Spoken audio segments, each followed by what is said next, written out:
Alright, so we move on to episode 3 of series 1. The last episode for the day. Alright, so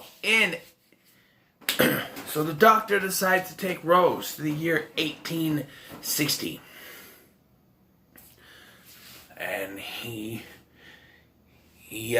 says the TARDIS tells him it's 1860 in Naples, but it turns out it's actually 1869, and it's Cardiff, because they film in Cardiff.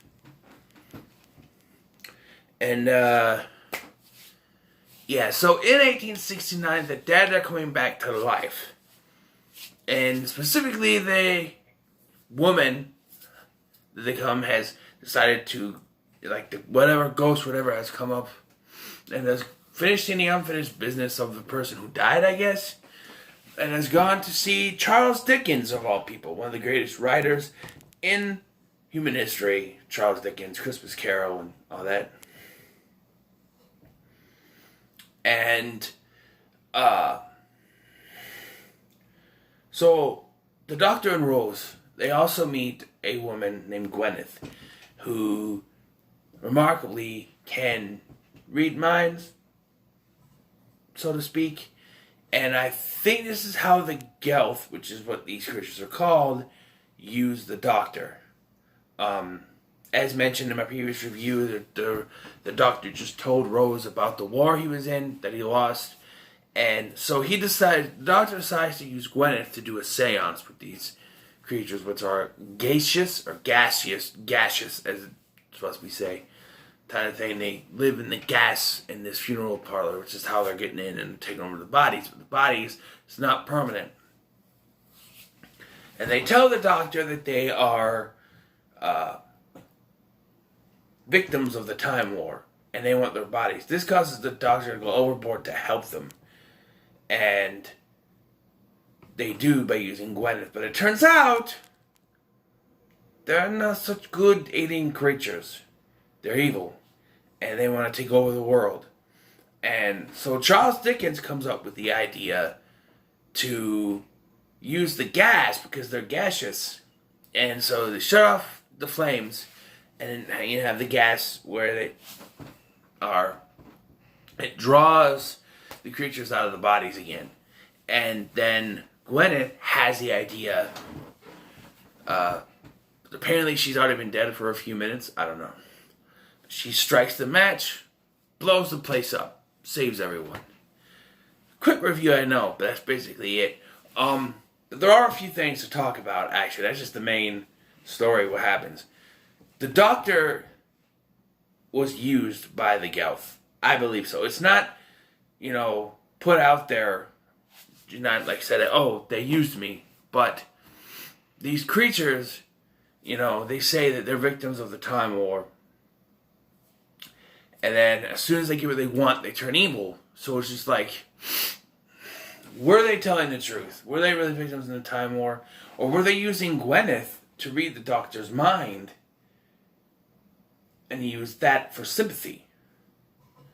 There's also a moral questioning when Rose wants to save Gwyneth, and the Doctor promises he will, but realizes he can't, and gives her the matches and takes off. And there's this look that Rose gives the Doctor, almost as if you didn't even try to save her. But he explains that she was already dead for at least a couple minutes beforehand. They don't explain how she could still be moving and talking, but yeah, basically she was already dead as soon as she connected with the Gelth. And then we have the ending where Charles Dickens, there's a bit of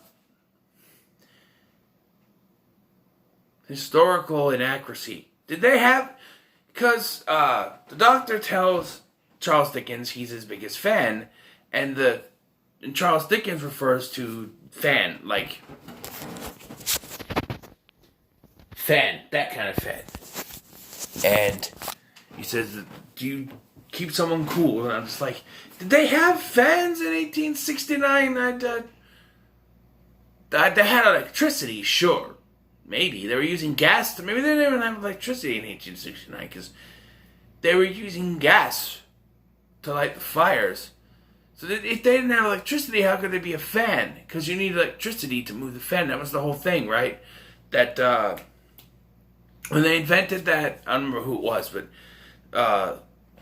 like the water wheel thing, whatever you call it, the windmill, not windmill, but like you need electricity to power the water, turn the thing around, and then I don't remember history class, but if they're still powering stuff by gas, then electricity is either very rare or they don't have it yet. So how can they have fans? I think maybe there's a little bit of historical inaccuracy there. I might have to look it up, but I don't know. But maybe they used it for a joke and not realizing that fans didn't exist back then. I don't know.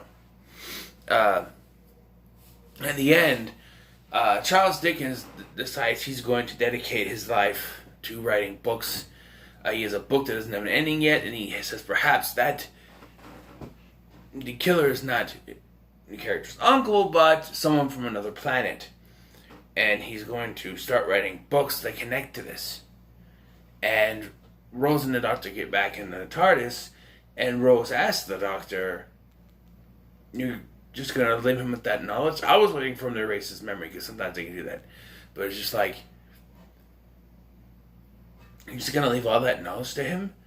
And that's when the Doctor says something that's kind of depressing, it's kind of dark. He says, it's almost 1870. And that year, he dies. So you see, he won't have much time to write this. It's dark, but it makes sense. Yeah. It still gives him time to write the ending to his one book. Who knows? But, yeah. Decent episode. Great acting in it, I think. And it shows that the Doctor, while trying to move on from the Time War, really truly hasn't yet. Well, someone could use the word Time War, and it triggers him to where he wants to help them because they claim to be victims of the Time War. Were the Gelth really victims of the Time War? Who knows? The episode doesn't spell it out for you. But yeah. So, that concludes the review for this. Tomorrow, next one. It's a two-parter. Aliens of London in World War III. They introduced the Slitheen aliens. It's a good two-parter. It's probably the best two-parter of the Ninth Doctor series. Right up there with the Are You My Mummy two-parter, which is also really good, which we won't get to until the next, because tomorrow's will be Aliens of London, World War III, and Dalek.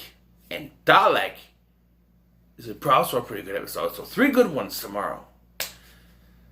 So, with that said, thank you for watching. I've been Scotty. Make sure you like, share, and subscribe. I'm off backwards. I don't know why. I'll see you in the next one. Excuse me.